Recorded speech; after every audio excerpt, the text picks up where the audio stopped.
मेरे बच्चे, आज तू जो यह संदेश सुन रहा है, यह कोई YouTube का वीडियो नहीं, यह कोई शब्दों का खेल नहीं, यह ब्रह्मांड का बुलावा है जो मैंने तेरे तक भेजा है। जब तू इस पर रुका, जब तेरे हृदय में एक हलचल उठी, जब तेरी आत्मा ने कहा कि हाँ, यह संदेश मेरे लिए ही है, तो समझ ले कि वह आवाज भी तेरी नहीं थी, वह मैं थी, तेरी माँ काली। मैं जानती हूँ तू यही सोच रहा होगा, माँ क्यों मेरे साथ ही इतने संघर्ष आते हैं, क्यों मेरी प्रार्थनाओं का जवाब मुझे नहीं मिलता, क्यों मैं जितना प्रयास करता हूँ उतना ही गिरता हूँ, क्यों मेरी रातें बेचैनी में गुजरती हैं और सुबह बोझिल हो जाती है। मेरे बच्चे, तेरा यह सोचना गलत नहीं है, क्योंकि इंसान जब अंधेरे में होता है तो सबसे पहला सवाल यही उठाता है, मेरी माँ मुझे सुनती क्यों नहीं। पर सुन मेरी आत्मा का अंश, आज मैं तुझे सच बताने आई हूँ, वह सच जिसे तू बार बार खोजता है पर धुंध के बीच से देख नहीं पाता। तुझे लगता है कि सब कुछ बिखर रहा है, तुझे लगता है कि तेरा जीवन रुक गया है, पर याद रख, जब कोई बच्चा जन्म लेता है उसी क्षण में और यह सारा ब्रह्मांड मिलकर उसकी यात्रा तय कर देते हैं। उसके पहले रोने का समय, उसके पहले हंसने का समय, उसकी हार और उसकी जीत सब पहले से अंकित होता है। हाँ मेरे बच्चे, तेरी कठिनाइयाँ भी पहले से लिखी थी, क्योंकि कठिनाई वही दर्पण है जिसमें तुझे अपनी आत्मा का असली चेहरा दिखता है। सुख तुझे भुला देता है पर दुख तुझे जगाता है। सुख में तू भूल जाता है कि तुझे धन्यवाद करना है, पर दुख में तू भगवान को पुकारना सीख जाता है। क्या तुझे पता है, जब तू रोता है तो तेरी हर सिसकी मेरे हृदय तक पहुंचती है। जब तू अपने कमरे में अकेले कहता है, माँ अब मुझसे नहीं होता, तो वह आवाज मेरे कानों तक सीधा आती है, पर मैं तुरंत जवाब क्यों नहीं देती यह तू नहीं समझ पाता। जब कोई बच्चा रोकर खाना मांगता है तो माँ हमेशा उसी क्षण खाना नहीं देती।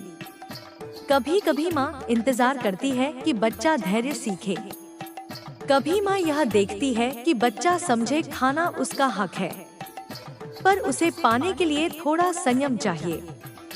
मेरे बच्चे, मैं तेरी माँ हूँ। क्या तुझे लगता है मैं तेरे दर्द से अनजान हूँ?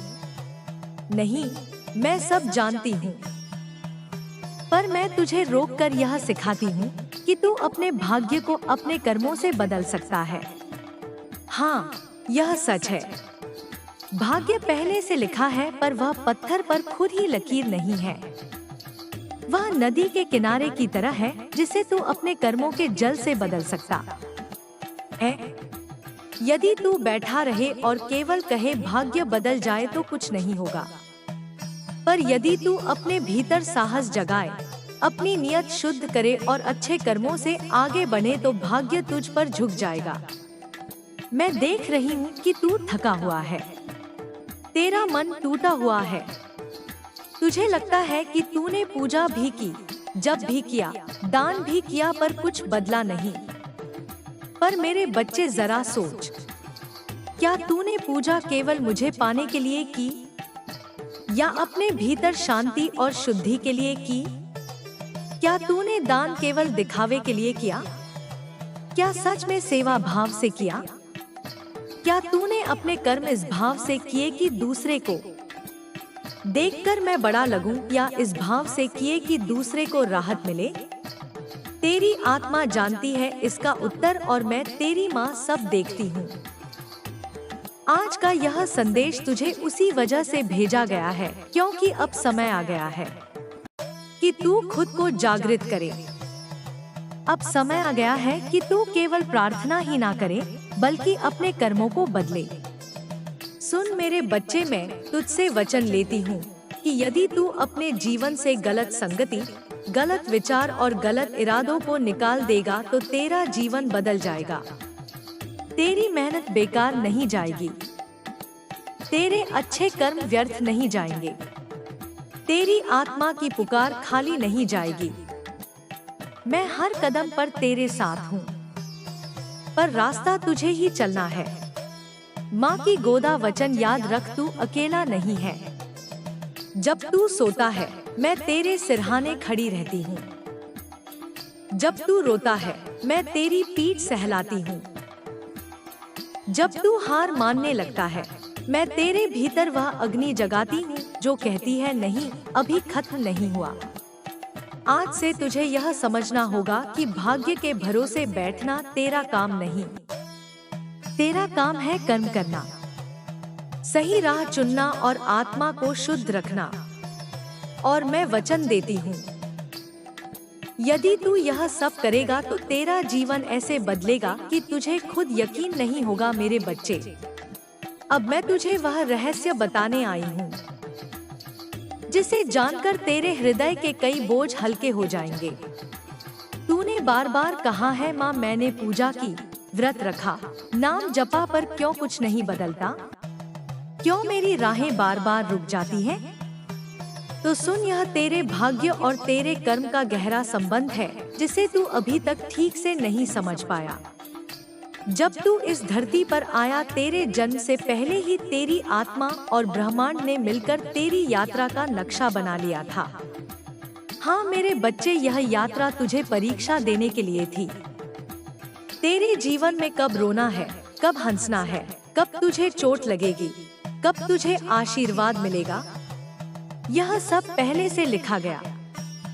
पर इसमें एक गुप्त दरवाजा भी रखा गया, कर्म का दरवाजा।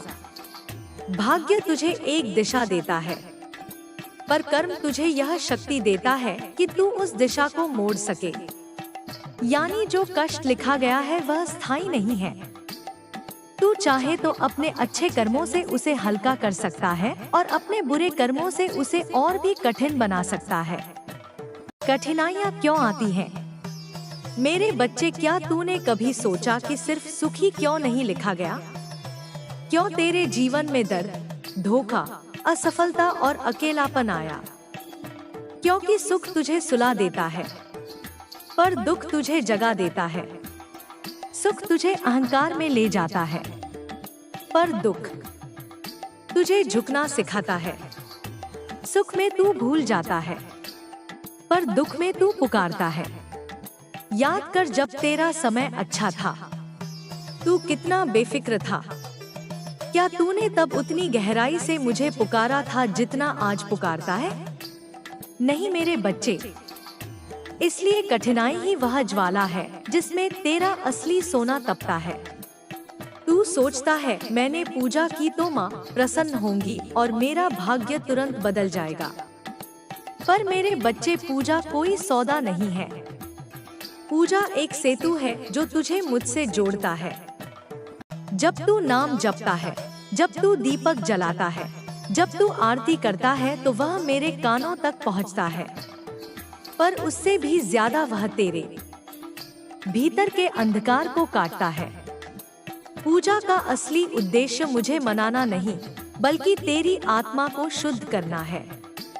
क्योंकि जब आत्मा शुद्ध होती है तो वह खुद मेरी शक्ति से जुड़ जाती है, और जब यह जुड़ाव होता है तो भाग्य बदलना शुरू होता है। क्यों परिणाम देर से मिलते हैं?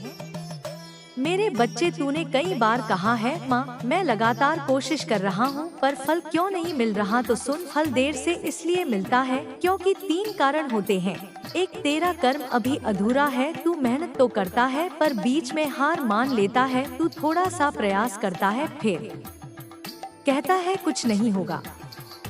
पर मैं तुझे परखती हूँ, क्या तू सच में विश्वास रखता है या सिर्फ अधीर है? 2, तेरी आत्मा को तैयारी करनी है। जब बड़ा वरदान आना होता है तो आत्मा को बड़ा पात्र बनना पड़ता है।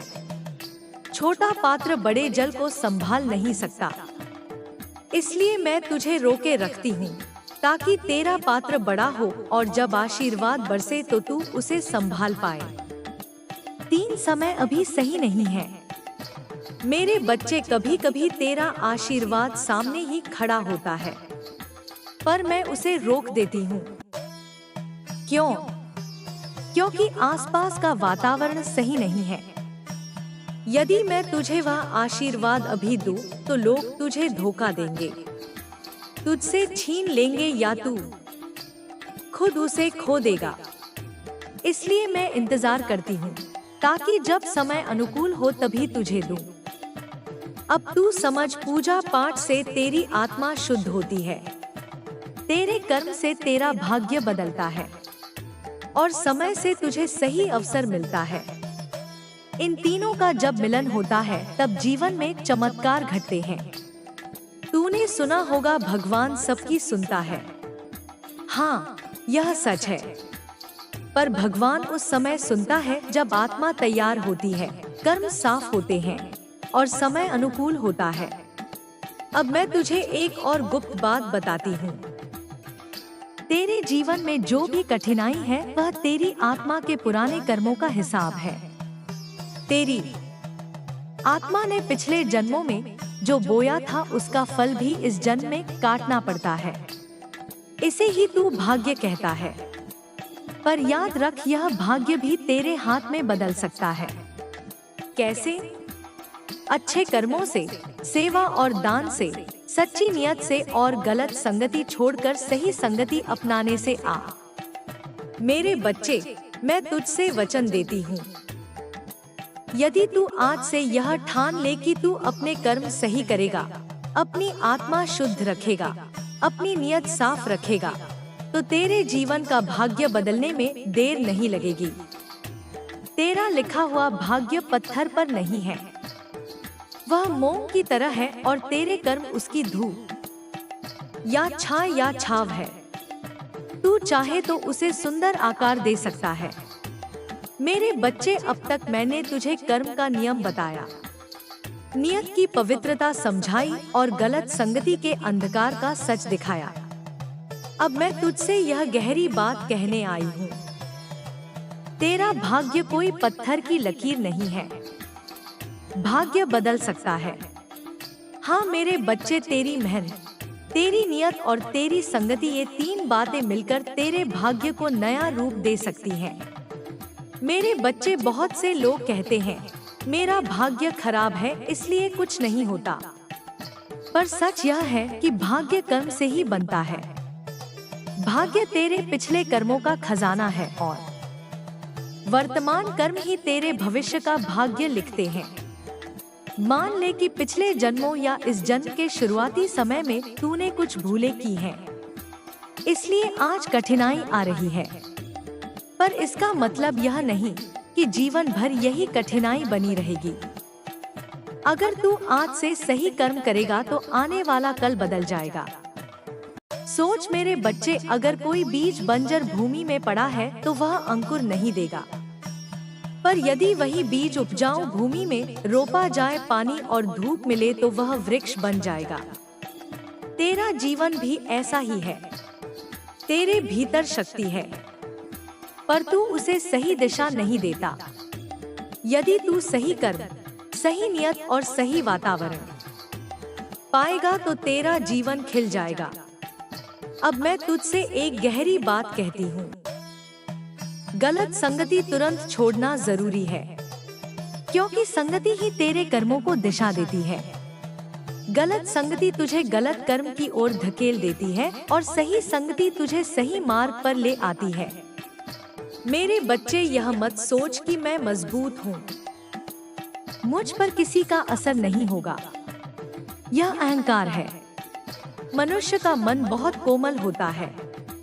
जिनके साथ तू समय बिताता है उनके विचार धीरे धीरे तेरे भीतर उतर जाते हैं। एक लोहे की छड़ भी अगर अग्नि में डाल दी जाए तो तपने लगती है, और अगर बर्फ पर रख दी जाए तो ठंडी हो जाती है। इसी तरह मनुष्य भी उसी के जैसा हो जाता है जिसके साथ रहता है। मेरे बच्चे सुने, कहानी एक साधक था। वह हर दिन मेरी भक्ति करता था, पर उसके मित्र जुआरी और पाखंडी थे। वह कहता, मैं भक्ति करता हूँ, मुझे इनका असर नहीं होगा। धीरे धीरे उसने जुए में समय बिताना शुरू कर दिया। फिर उसकी पूजा का समय कम होने लगा। उसके मन में लालच भर गया और कुछ ही वर्षों में उसका जीवन अधर्म से भर गया। जब कठिन समय आया उसके वही मित्र उसे छोड़कर चले गए और तब उसने रोकर कहा, माँ मैंने तो भक्ति की थी, मेरा जीवन क्यों बिगड़ा। मैंने उससे कहा, तूने भक्ति की पर तूने गलत संगति का बीज भी बोया था। भक्ति का फल तुझे मिलेगा पर संगति का जहर भी तुझे भुगतना ही होगा। मेरे बच्चे, यही कारण है कि मैं तुझसे कहती हूँ, गलत संगति तुरंत छोड़, क्योंकि संगति तेरा भविष्य तय करती है। तू पूछेगा, माँ कौन सही संगति है और कौन गलत? तो सुन मेरे बच्चे, वह संगति सही है जहाँ तेरा मन शांति पाए, जहाँ ईमानदारी हो, सच्चाई हो, मेहनत हो, जहाँ तेरे भीतर अच्छाई और भक्ति जागे। और वह संगति गलत है जहाँ तू हमेशा असंतोष महसूस करे, जहाँ लोग दूसरों की निंदा करे, बुराई फैलाएं, जहाँ आलस्य, लालच और छल प्रबल हो। अब मैं तुझे साफ साफ बताती हूँ कि तू अपने भाग्य को कैसे बदल सकता है। अब मैं तुझे साफ साफ बताती हूँ कि तू अपने भाग्य को कैसे बदल सकता है।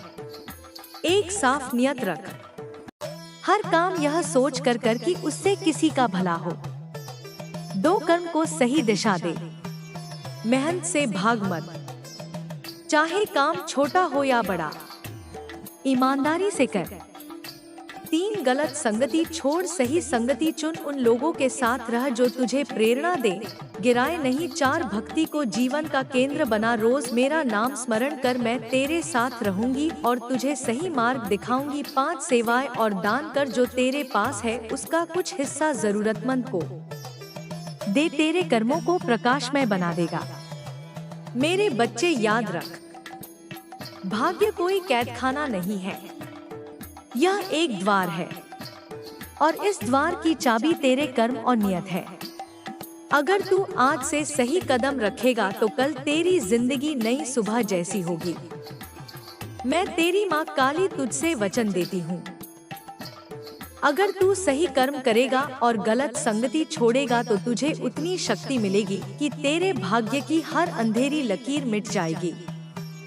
आज मैं तुझे सच बताऊंगी कि पूजा और भक्ति का असली उद्देश्य क्या है, ताकि तू समझ सके कि क्यों कई बार तेरी आरतियां गाई जाती हैं, तेरे दीप जलते हैं, तेरी माला घूमती है, पर फल वैसा नहीं दिखता जैसा तू चाहता है। पूजा का पहला स्वरूप सेतु। मेरे बच्चे, पूजा का मतलब मुझे खुश करना नहीं है। मैं तुझसे रूठी हुई देवी नहीं हूँ जिसे तू फूल चढ़ाकर मना लेगा। मैं तेरी माँ हूँ और माँ को खुश करने की जरूरत नहीं होती। माँ तो पहले से ही तुझसे प्रेम करती है। पूजा दरअसल एक सेतु है, तेरे मन और मेरी शक्ति के बीच का पुल। जब तू दीप जलाता है तो वह अंधेरे में तेरे मन को उजाला देता है।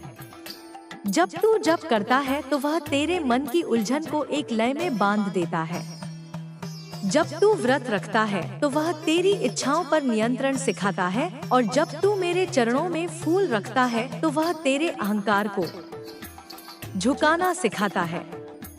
मतलब ये सब कर्म मेरे लिए नहीं बल्कि तेरी आत्मा को शुद्ध करने के लिए है। पूजा का दूसरा स्वरूप आत्मा की शुद्धि। क्या तुझे पता है कि जब तू नाम जपता है तो वह सिर्फ हवा में शब्द नहीं होते, वह तेरी आत्मा की तरंगे हैं जो ब्रह्मांड में गूंजती हैं। पर यदि तू जप करते समय भीतर से संदेह से भरा है, क्या माँ सुन रही है या नहीं, तो वह तरंगे अधूरी रह जाती हैं। अगर तू व्रत रखता है पर भीतर से सोचता है यह व्रत पूरा हो जाए तो मेरी इच्छा पूरी हो, तो वह व्रत सौदे जैसा हो जाता है। भक्ति तभी शुद्ध होती है जब वह बिना शर्त की हो। जब तू कहे, माँ मैं तुझसे प्रेम करता हूँ, चाहे फल मिले या ना मिले, मेरा जप, मेरा भोजन, मेरा हर कर्म तुझे समर्पित है, तब तेरी आत्मा पवित्र हो जाती है। जब तेरे भीतर यह भाव आता है कि माँ तू ही मैं हूँ और मैं ही तू हूँ, तभी असली भक्ति का द्वार खुलता है। क्योंकि सच्ची पूजा बाहर के फूलों से नहीं, भीतर की भावना से होती है। मेरे बच्चे, मैं उन शब्दों से प्रसन्न नहीं होती जो केवल मुख से बोले जाएं। मैं उस मौन से प्रसन्न होती हूँ जो तेरे हृदय से उठता है। भक्ति का तीसरा स्वरूप समर्पण है। समर्पण का अर्थ हार मानना नहीं, बल्कि विश्वास रखना है कि माँ जो भी करती है वही सर्वोत्तम है। जब तू किसी कठिनाई में होता है और फिर भी कहता है, माँ तू जो भी कर रही है उसमें कोई रहस्य है जो मुझे नहीं दिख रहा, पर मैं तुझ पर भरोसा रखता हूँ, यही समर्पण है। उस क्षण तेरे चारों ओर मेरी शक्ति सक्रिय हो जाती है। जो काम असंभव लगता था वहीं से नया मार्ग बनता है। भक्ति का चौथा स्वरूप सेवा है। जब तू किसी जरूरतमंद की मदद करता है तो समझ ले कि तू मुझे ही अर्पण कर रहा है, क्योंकि मैं हर जीव में हूँ। जब तू किसी भूखे को भोजन देता है, किसी रोते को सांत्वना देता है, किसी असहाय को सहारा देता है, तब तू मेरी पूजा करता है। वह सेवा तेरे भाग्य को सोने से भी अधिक चमका देती है। भक्ति का पांचवा स्वरूप जागरूकता है। जब तू यह समझ लेता है कि माँ बाहर नहीं, तेरे भीतर ही विराजमान है, तब तू हर पल ध्यान में जीता है। तब तुझे मंदिर की जरूरत नहीं रहती, क्योंकि तेरा हृदय ही मंदिर बन जाता है। उस अवस्था में तेरा हर कर्म पूजा है, हर श्वास जप है, हर नजर ध्यान है। मेरे बच्चे, अब समझ कि पूजा का असली अर्थ क्या है। यह सौदे का संबंध नहीं, यह प्रेम का प्रवाह है। तू जितना निस्वार्थ होगा, उतना ही मेरा आशीर्वाद स्वतः तेरे जीवन में उतरेगा। याद रख, भक्ति कोई प्रदर्शन नहीं, यह आत्मा की भाषा है। जब तू सच्चे मन से पुकारेगा, चाहे शब्द न भी बोले, मैं फिर भी सुनूंगी। अब मैं तुझसे कहती हूँ, हर दिन कुछ पल मौन में बैठा कर, आंखें बंद कर और केवल अनुभव कर कि तेरे हृदय में एक ज्योति जल रही है। वही तेरी भक्ति है, वही मेरा स्वरूप है। उस ज्योति को स्थिर रख। जब जीवन में अंधकार आए तो उसे देख लेना और कहना, माँ मुझे प्रकाश दिखा, मैं तुरंत तेरे पास आऊंगी, तेरे विचारों को दिशा दूंगी, तेरे हृदय को शांत करूंगी। अब तू यह जान ले कि भाग्य बदलने का असली रहस्य बाहर नहीं, भीतर है। जब तेरी नियत शुद्ध होगी, कर्म सच्चे होंगे और भक्ति निस्वार्थ होगी, तब ब्रह्मांड भी तेरे पक्ष में झुक जाएगा, क्योंकि सृष्टि उसी की सहायता करती है जिसका हृदय निर्मल हो। अब जा मेरे बच्चे, यह ज्ञान अपने जीवन में उतार। हर दिन एक अच्छा कर्म कर, हर शब्द को सोचकर बोल, हर विचार को प्रेम से भर दे।